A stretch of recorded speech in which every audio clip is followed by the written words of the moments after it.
Assalamualaikum warahmatullahi wabarakatuh. Selamat pagi, selamat siang, selamat sore, dan selamat malam untuk teman-teman semuanya. Apa kabar teman-teman hari ini? Semoga kita selalu dalam keadaan yang baik, keadaan yang sehat, dan tentunya bahagia.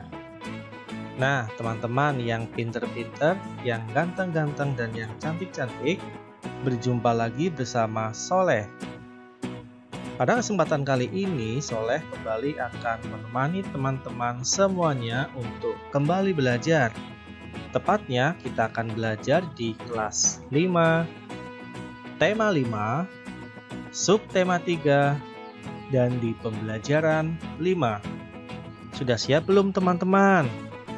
Seperti biasanya, sebelum kita memulai pembelajaran pada kesempatan kali ini, marilah kita awali terlebih dahulu dengan berdoa.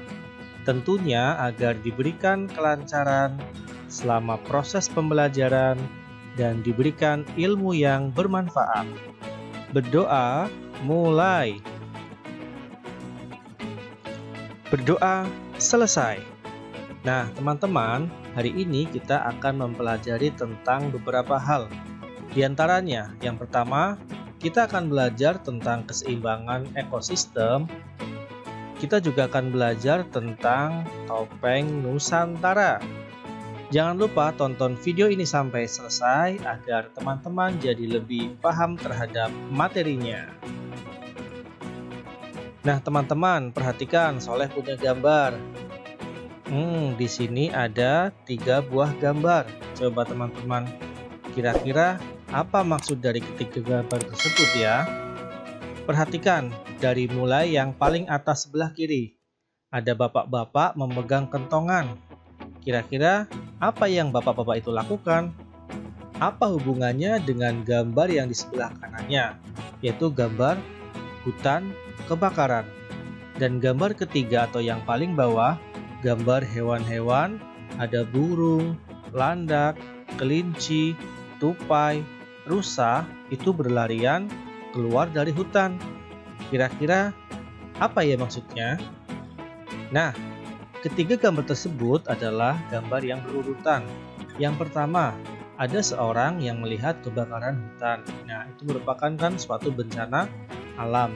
Nah, kebakaran yang ada di tengah hutan mengakibatkan suatu yang terjadi di gambar nomor 3, yaitu hewan-hewan penghuni habitat asli hutan tersebut semuanya pada lari tunggang langgang meninggalkan hutan.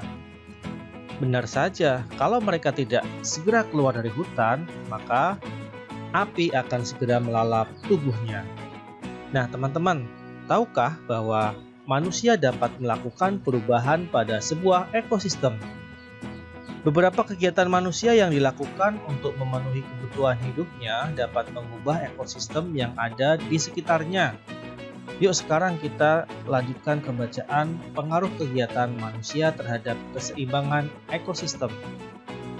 Keseimbangan lingkungan dapat terwujud apabila terjadi keselarasan dan keseimbangan antara komponen biotik dan abiotik. Apabila terjadi gangguan pada kedua komponen tersebut, keseimbangan lingkungan akan terganggu. Sejauh ini diketahui terdapat 2 jenis faktor yang menyebabkan perubahan keseimbangan di dalam ekosistem. Kedua faktor tersebut adalah faktor alami dan faktor manusia. Faktor alami yang menyebabkan perubahan keseimbangan lingkungan adalah peristiwa alam. Peristiwa alam ada yang menimbulkan bencana disebut bencana alam. Bencana alam seperti ada letusan gunung berapi, banjir, tanah longsor, kebakaran hutan, badai, dan tsunami dapat mengakibatkan terputusnya rantai makanan. Bencana alam tersebut terjadi secara alami dan tidak disebabkan oleh kegiatan manusia. Faktor lain penyebab perubahan keseimbangan ekosistem adalah faktor manusia yang melakukan berbagai kegiatan untuk memenuhi kebutuhan hidupnya. Terdapat beberapa kegiatan manusia yang secara langsung mempengaruhi keseimbangan ekosistem. Kegiatan tersebut antara lain kegiatan penebangan pohon-pohon di hutan dan pembakaran hutan atau yang dikenal dengan illegal logging. Perburuan hewan hutan yang tidak terkendali, termasuk memperjualbelikan hewan langka dan hewan yang dilindungi. Kegiatan lain berupa pemakaian pupuk buatan yang berlebihan, kegiatan pembuangan sampah dan limbah secara sembarangan, serta beberapa kegiatan lainnya yang tentunya mencemari lingkungan. Penebangan pohon-pohon di hutan jelas akan merusak ekosistem hutan dan menghilangkan fungsi tumbuhan sebagai penahan air dan penghasil oksigen. Pembakaran hutan berakibat terbunuhnya berbagai jenis organisme hutan yang mempunyai peran untuk mempertahankan keseimbangan ekosistem. Demikian halnya dengan perburuan hewan hutan secara sembarangan serta penangkapan berbagai satwa langka dan dilindungi. Tindakan-tindakan ini berakibat pada terganggunya rantai makanan dan jaring-jaring makanan serta punahnya beberapa jenis satwa. Kegiatan pertanian intensif yang menginginkan hasil panen dalam jumlah besar pada waktu yang relatif singkat. Hal itu menyebabkan terjadinya pemakaian pupuk buatan secara berlebihan. Pada saat yang sama, pengendalian hama pun dilakukan dengan menggunakan zat-zat kimia yang berbahaya. Kedua kegiatan ini akan merusak tanah, tempat sumber makanan, dan tempat tinggal berbagai jenis organisme. Penggunaan insektisida buatan juga akan membunuh hewan-hewan selain hama yang mempengaruhi keseimbangan ekosistem. Kegiatan lain manusia yang menimbulkan dampak sangat besar adalah kebiasaan membuang sampah dan limbah berbahaya secara sembarangan.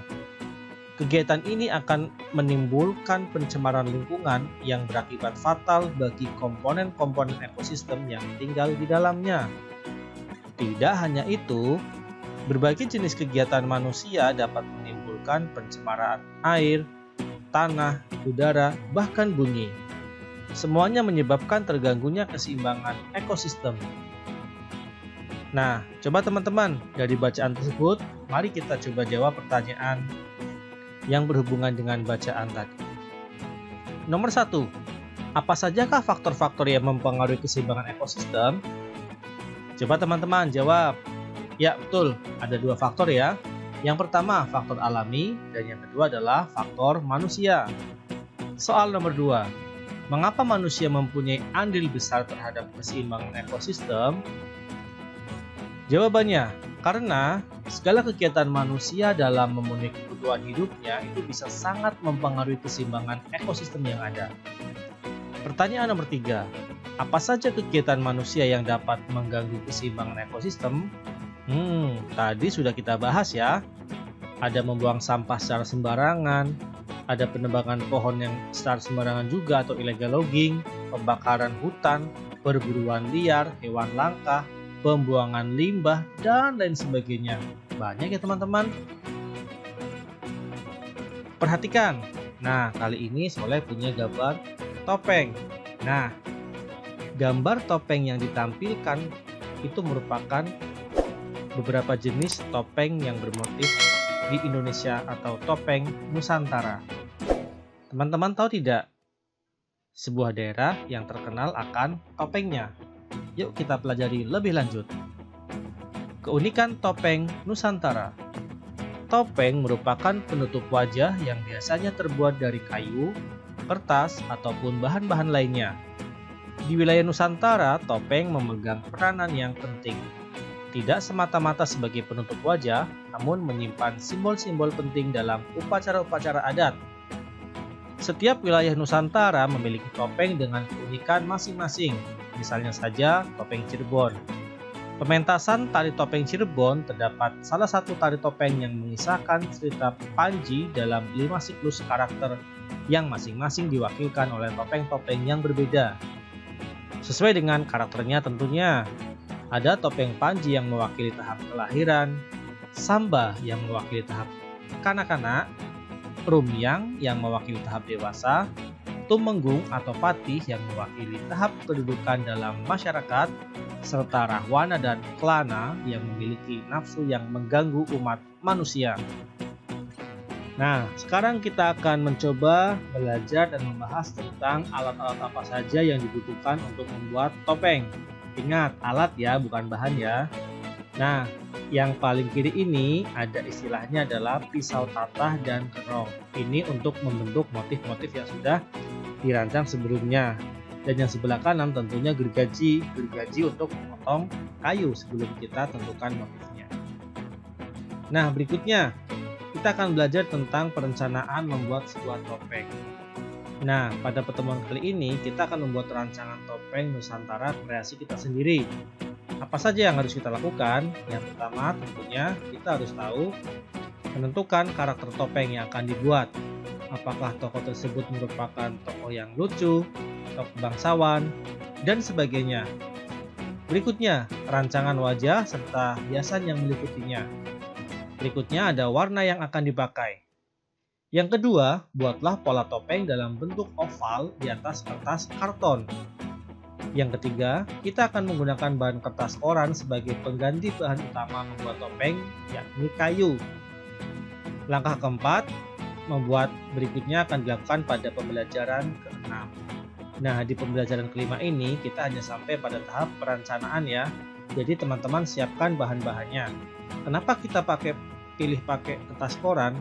Karena tentunya akan lebih mudah menemukannya dan lebih mudah juga membuatnya daripada kita membuat topeng dari kayu. Nah, tidak terasa pembelajaran pada kesempatan kali ini sudah selesai. Soleh ingatkan teman-teman untuk selalu belajar, tingkatkan motivasi dalam belajar, karena masa depan ada di tangan teman-teman semuanya. Sekian dari Soleh, semoga bermanfaat. Assalamualaikum warahmatullahi wabarakatuh. Dadah teman-teman.